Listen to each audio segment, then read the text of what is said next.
Howdy pards, Mr. Holster here. Just having some coffee in the tack room. This is what we're talking about this morning.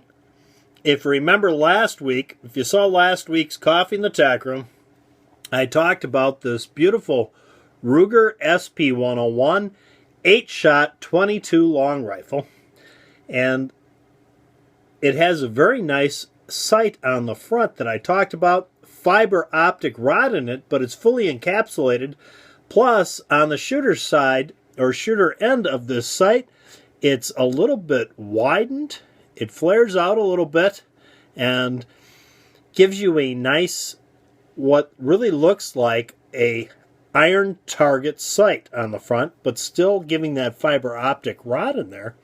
And because it's fully encapsulated, it doesn't have that bulbous end. Because a lot of times on these fiber optic front sights, or up until lately, they've put those in and melted either end of them and given this bulbous end on it. And you don't have the ability to make a precise shot, at least I don't, when you lose that iron sight picture.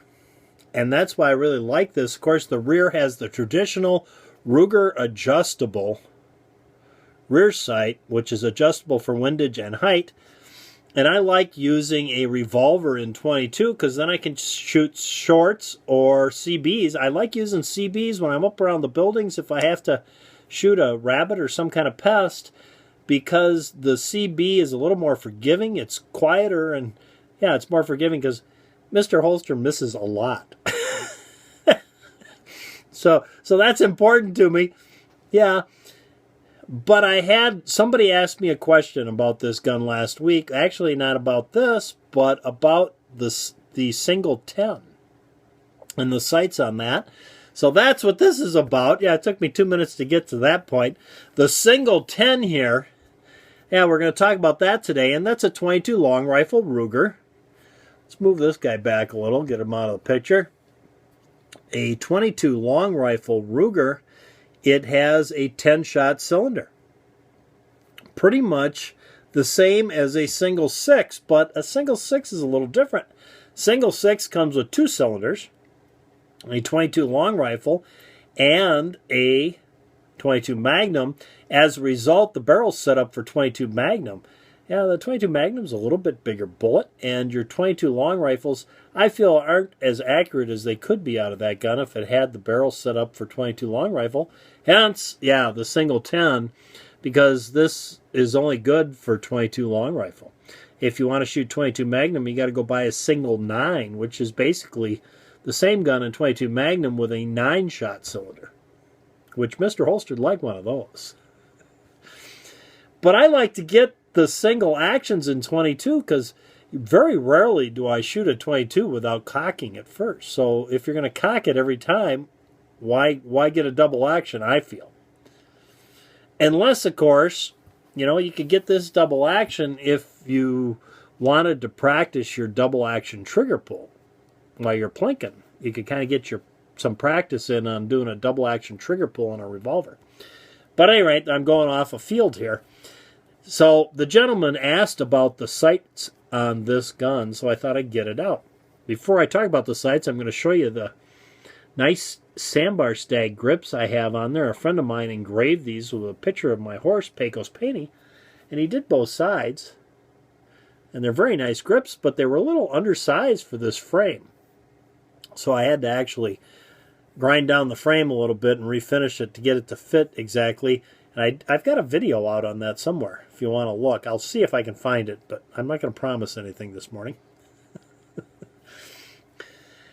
So the sight picture here is a little different. They've got a Williams. I think Williams makes this rear sight. It's a very unique rear sight, and I kind of like it, tell you the truth, because it's got a fiber optic rod in it that's a horseshoe affair. And I'm not a real fan on fiber optic rods in anything because they tend to pop out and you have to replace them.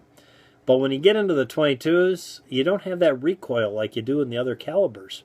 And I think the problem is pretty minimal. Okay? I've had no issues with this. I've had this for several years. why I like this rear sight is it gives you that fiber optic, those 2 dots. Isn't that nice? But you still have a good target blade sight on the rear. And of course, when it's up close and personal like that, it's easy to get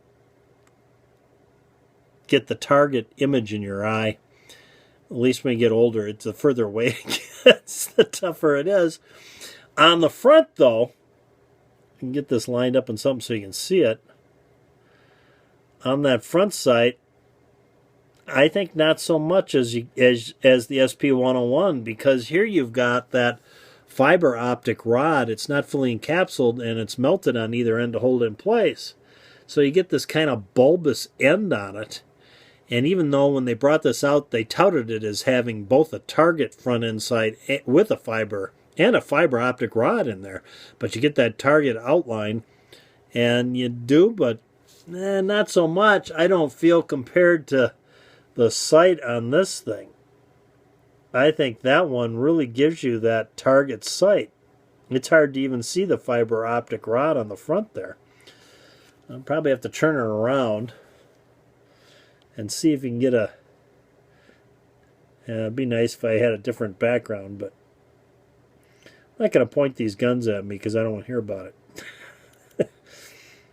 But yeah, I think you get a better... you really get a target sight picture on the front, off of the front sight of this gun.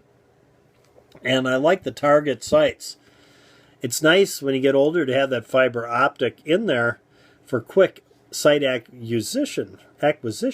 Yeah, there we go. Sight acquisition. But when you want to make a precision shot, the target sights, just the blade target sight, really is a lot easier to get a nice precise shot on, because you need that clean, crisp edge of the rear sight and the front sight. You really get that with this gun. On this one here, I get that on the rear sight, but on the front sight, it's pretty weak on the iron edges because of that bulbous fiber optic rod. But you do have an advantage here on the rear sight having fiber optic rods, and the front sight for those shots that you don't have to be that precise and you can have a quick, fast target acquisition. There we go. There's the difference. It's a trade-off. Once again, everything's compromise, and you really have to know what you're using something for and get the right tool for the job. Before I leave you, I'm having this contest where you can win a $350 gift certificate to Brownells.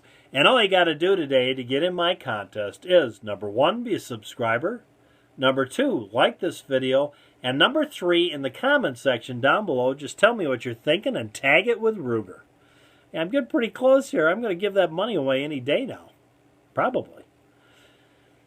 Any rate, till next time, guys, from Mr. Holster and Jack, it's going to be like almost 9 minutes of your life you'll never, ever, ever get back again. But go out and stay safe.